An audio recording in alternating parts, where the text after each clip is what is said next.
যারা সবুজ প্রকৃতিকে ভালোবাসেন তাদের জন্য এই স্বল্পকালীন ভিডিও। আমি এখন দাঁড়িয়ে আছি কাপাসিয়া উপজেলার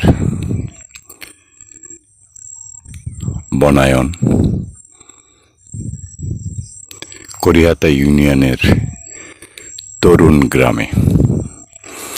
আসলে একেবারে ছোটবেলায় এখানে আসতাম, এই গভীর অরণ্যে, পথ হারানোর এই অরণ্যে।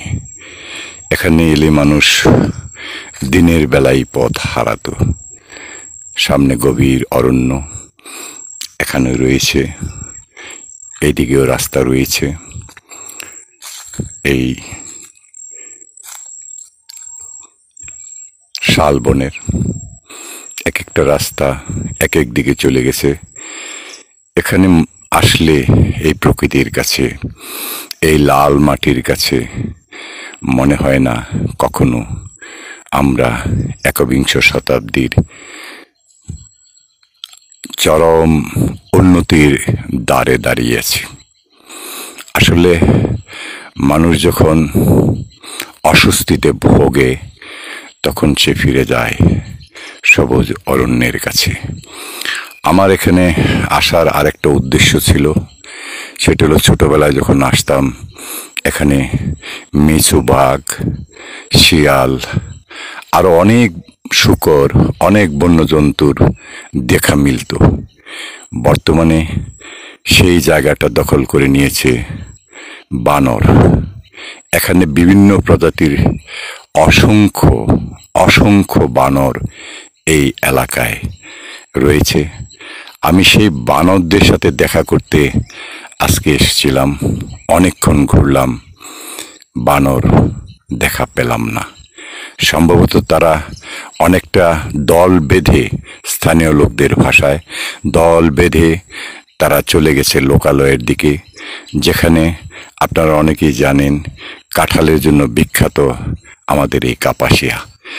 কাজী লোকালয়ে যেখানে কাঁঠাল গাছ রয়েছে সেখানে এই বন্য প্রাণী বানর তারা চলে গেছে কাঁঠাল খেতে, কাঁঠালের সন্ধানে আবার হয়তো ফিরে আসবে। আমিও আবার ফিরে আসব এই বানরের সাথে দেখা করার জন্য।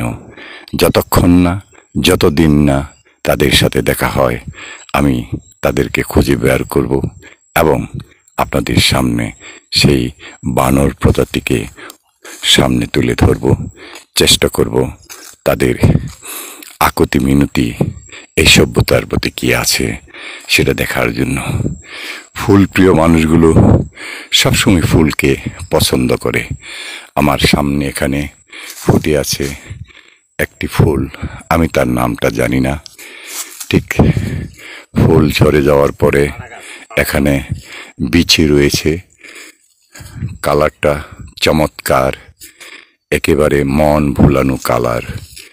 এই সবুজ অরণ্যে মানুষের জীবনকে সহজ করার জন্যে, মানুষের মনকে এই সভ্যতার কাছে ফিরে আনার জন্য নীরবে নিভৃতে ফুলেরা এমনিভাবে ফুটে থাকে, হয়তো ফুটে থাকবে আজীবন, যতদিন এই পৃথিবী থাকবে।